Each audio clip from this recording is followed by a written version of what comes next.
नमस्कार दोस्तों, कैसे हैं आप लोग। आशा करती हूँ आप लोग बहुत अच्छे होंगे। दोस्तों, आज हम बात करेंगे अजय एकादशी के बारे में। अजय एकादशी का व्रत कैसे करते हैं और इस व्रत की कथा कैसे है।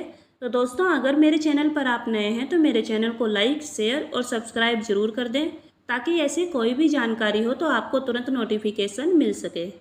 दोस्तों, भाद्रपद में अजय एकादशी का व्रत रखा जाता है। इस दिन भगवान विष्णु जी की पूजा होती है। मान्यता है कि इस व्रत को रखने से अश्वमेध यज्ञ के समान पुण्य फल की प्राप्ति होती है। भाद्रपद की कृष्ण पक्ष की एकादशी को अजय एकादशी कहा जाता है। अजय एकादशी का व्रत रखने से पापों से मुक्ति मिलती है। भगवान श्री रामचंद्र जी ने अपने जीवन काल में अश्वमेध यज्ञ किया था और इसी यज्ञ के कारण उन्हें लवकुश से मिलने का अवसर प्राप्त हो सका।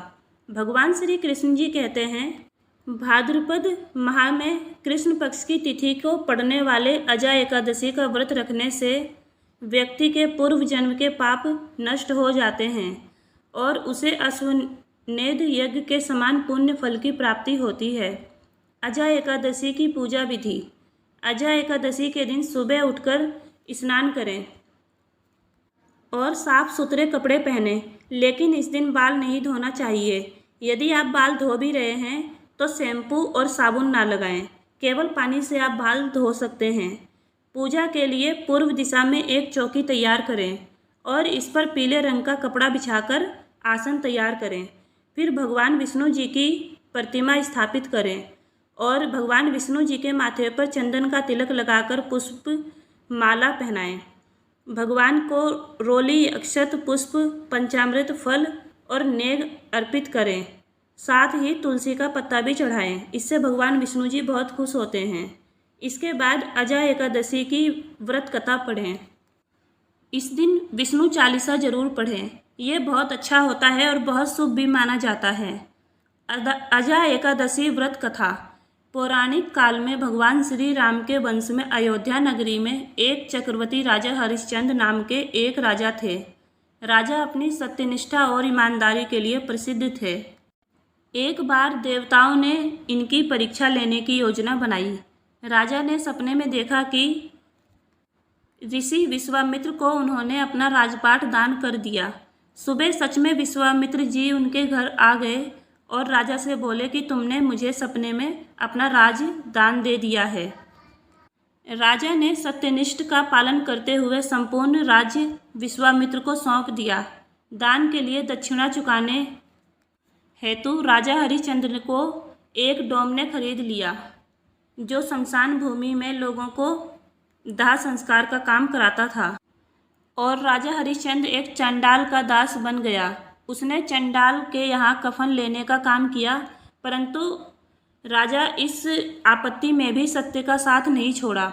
जब इसी प्रकार कई वर्ष बीत गए तो उन्हें अपने इस नीच काम पर बड़ा दुख होने लगा और वे इससे मुक्त होने का उपाय खोजने लगे। वे सदैव इस चिंता में रहने लगे कि मैं क्या करूं, ऐसा मैंने क्यों किया। इसी चिंता में वे बैठे थे, तभी वहाँ महर्षि गौतम आए।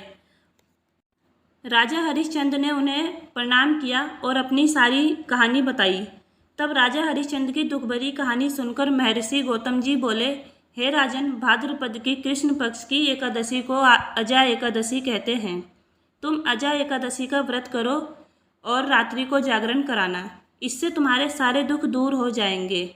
महर्षि गौतम इतना कहकर आलोप हो गए।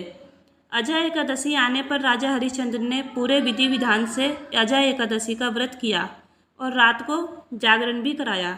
इस व्रत के प्रभाव से राजा के सभी दुख दूर हुए और उस समय स्वर्ग में नगाड़े बजने लगे और पुष्पों की वर्षा होने लगी।